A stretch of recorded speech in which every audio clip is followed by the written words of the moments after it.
बालोतरा जिले की सिवाना विधानसभा सीट के लिए प्रमुख प्रत्याशियों ने सोमवार को रिटर्निंग अधिकारी के समक्ष पेश होकर अपना नामांकन पत्र प्रस्तुत किया। कांग्रेस के उम्मीदवार कर्नल मानवेंद्र सिंह, कांग्रेस से बागी हुए रीको निदेशक सुनील परिहार और भाजपा प्रत्याशी हमीर सिंह भायल ने सोमवार को नामांकन दाखिल किया। इस दौरान बड़ी संख्या में प्रत्याशियों के समर्थक और पार्टी कार्यकर्ता मौजूद रहे। बालोतरा जिले की सिवाना विधानसभा सीट के लिए प्रमुख प्रत्याशियों ने सोमवार को रिटर्निंग अधिकारी के समक्ष पेश होकर अपना नामांकन पत्र प्रस्तुत किया। कांग्रेस के उम्मीदवार कर्नल मानवेंद्र सिंह, कांग्रेस से बागी हुए रीको निदेशक सुनील परिहार और भाजपा प्रत्याशी हमीर सिंह भायल ने सोमवार को नामांकन दाखिल किया। इस दौरान बड़ी संख्या में प्रत्याशियों के समर्थक और पार्टी कार्यकर्ता मौजूद रहे।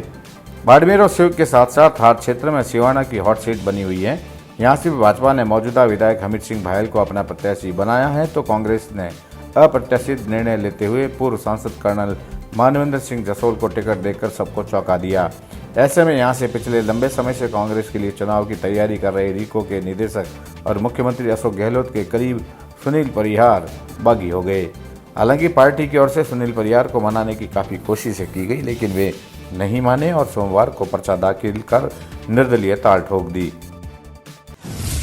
2013 भारतीय जनता पार्टी की राष्ट्रीय नेतृत्व और प्रदेश की जो हमारा एजेंडा है, गांव गरीब किसान से लगाकर सबके लिए एक समान रूप से कार्य करने का आपने देखा होगा। 2013 से 18 तक मैं एक विधानसभा में सदस्य के रूप में, तो आपको ध्यान है सिवाना की पूर्व, पश्चिम, उत्तर, दक्षिण से लगाकर जहां अपना ये बाखलडा बेल्ट और अरावली श्रृंखला है, तो यहाँ पेयजल की बहुत कमी हो गई है। तो इसके लिए डैम से लगाकर, सड़कों से लगाकर, चिकित्सा से लगाकर, स्कूलों से लगाकर कार्य हुआ था। दुर्भाग्य है हमारा राजस्थान की जनता का, और वैसे हमारा कि ये 5 साल का जो 18 के बाद में अभी तक की जो वर्तमान सरकार थी, इन्होंने गांव गरीब किसान और किसानों के लिए आपने देखा होगा पोखरण पशुन की जो अपनी योजना है, मैती योजना, पूरे एरिया को पेयजल के लिए पानी देने की 7 तारीख को आचार संहिता लगी थी, उसके बाद में ठप पड़ी है और आज दिन तक उसका कार्य नहीं हुआ है। जहां 19 अधिकारियों की इस पे स्वीकृति होने के बाद में कभी ये कहीं लग जाता है, चपरासी के भरोसे चल रही है।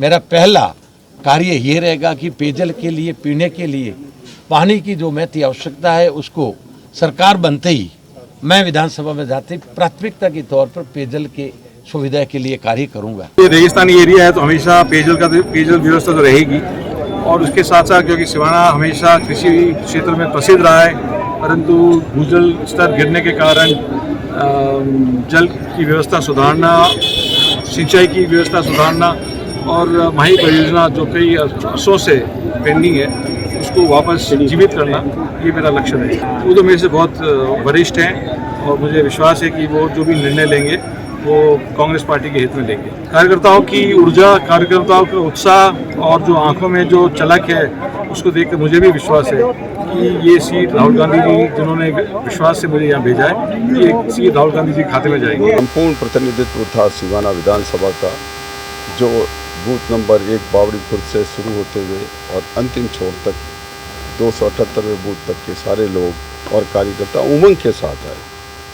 देखिए, चुनाव में जीत हार अलग बात होती है, और मैं मेरी इस बात को विजय मानता हूँ कि निर्दलीय प्रत्याशी के रूप में जिस प्रकार से जनता ने मुझे निर्देश दिया था, उसकी पालना करते हुए आज मैंने जो नामांकन भरा है, उसको उन्होंने साबित किया। मैं मानना चाहूँ नहीं चाहूँ, जनता मुझे मानने नहीं देगी, और जनता ने निर्णय ले चुका है। इसलिए उन्होंने जो अपेक्षाएं कर रखी है वो निर्मूल साबित होगी। मैं जनता के साथ खड़ा हूँ और जनता के साथ रहूँगा, और असली जनता कांग्रेस के रूप में समर्पित होते हुए। और ये बात भी तय है कि चूँकि मुझे सभी वर्ग के लोगों को निर्दलीय प्रत्याशी के रूप में जो निर्णय दिया है, तो जनता सिरोधारी है और मुझे चुनती है, तो जनता के आदेश के अनुसार मैं कार्य करूँगा। बाड़मेर की सिवाना विधानसभा सीट के लिए सोमवार को नामांकन के अंतिम दिन कर्नल मानवेंद्र सिंह, हमीर सिंह भायल और सुनील परिहार ने नामांकन किया। वे अपने समर्थकों के साथ रिटर्निंग अधिकारी के कार्यालय पहुंचे और अपना नामांकन दाखिल किया। इससे पहले प्रत्याशियों ने रैली के माध्यम से शक्ति प्रदर्शन किया। बड़ी संख्या में लोग अपने प्रत्याशियों के समर्थन में जुटे। गौरतलब है कि पिछले विधानसभा चुनाव में यहाँ त्रिकोणीय मुकाबला हुआ, जिसमें भाजपा के हमीर सिंह ने निर्दलीय बालाराम को 1000 से भी कम वोटों से हराया था। ऐसे में यदि इस बार भी त्रिकोणीय मुकाबला हुआ तो सिवाना के चुनाव दिलचस्प रहेंगे। बहरहाल चुनावों की स्पष्ट तस्वीर 3 दिन की मान मनोबल और नाम वापसी के बाद 9 नवंबर को ही सामने आएगी।